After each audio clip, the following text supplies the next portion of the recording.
So let's be honest. The first Constitutional Convention was basically a government-sanctioned jailbreak, and the inmates wrote the new rulebook. So let's take a look back at the official story, the story that every politician loves to recite like it's the national bedtime lullaby. Our founders followed the rules. They were orderly, principled, disciplined. America was built on process. Yeah? And I'm a 6'5" ballerina with perfect credit. The civics class fairy tale goes that the founders met in 1787 to revise the Articles of Confederation. Just revise, punch up the language, add a comma, maybe fix a pothole. Nothing major, totally normal, perfectly controlled. That's cute, but here's what actually happened. Congress said, hey guys, fix the articles. The states said, yeah, tweak the articles. The mandate literally said, revise, adjust, improve, not overthrow. So the founders walked into the room, locked the doors, swore each other to secrecy, and torched the Articles of Confederation like they were clearing browser history. They didn't revise anything. They scrapped the entire government and wrote a brand new one. 1787 wasn't a civic meeting.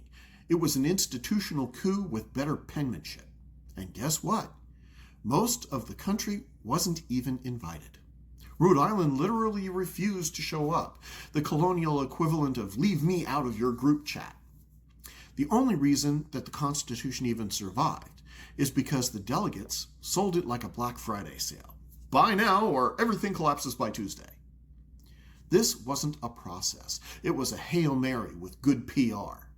But today, these same folks who worship the founders like constitutional action figures will tell you, we can't rewrite the Constitution because a runaway convention would be dangerous. Buddy, dude, let me see if I can put this plainly. Our entire country exists because of a runaway convention. The founders didn't follow the rules. They deleted the rules, rewrote them, and then dared the states to object.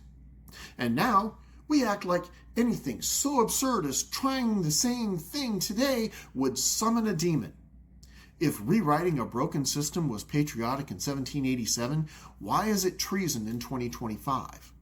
You want absurd? Here's absurd. We're operating a 21st century superpower using a legal operating system that was written when humans were still dying from stepped on a nail. But sure, let's continue pretending that our fragile Jenga tower of national civics will magically fix itself if we just believe harder. If the founders had the guts to rewrite a failing government, then the people of this century should too. A modern constitutional convention isn't about burning the past. It's about honoring the founders' actual legacy, not the bedtime story version. That legacy, if your operating system crashes, you update it. Not patch it, not duct tape it, rewrite it. That means term limits, because lifetime politicians are basically barnacles with staff budgets. Ending lifetime judicial appointments, because monarchy cosplay belongs at Comic-Con, not the Supreme Court. Actual ethics rules, because apparently don't be corrupt needs a 50-page footnote spelled out in alphabet blocks defining what is and is not corruption.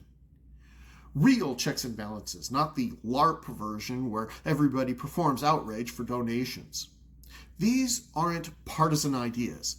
They're basic maintenance for a republic. Remember, the founders didn't wait for permission to fix a collapsing system. They didn't hold a poll. They didn't consult cable news. They didn't ask Congress for a permission slip. They saw institutional decay and said, nope, reboot. If 1787 was a runaway convention, and it absolutely was, then maybe that's the tradition worth reviving. The founders didn't save America by worshiping rules. They saved it by throwing out the ones that were killing the country. So here's the real question. If the founders had the courage to rewrite the system, do we? Drop your answer and your favorite founding father conspiracy theory in the comments. And share this if you're tired of pretending the 18th century paperwork can handle 21st century reality.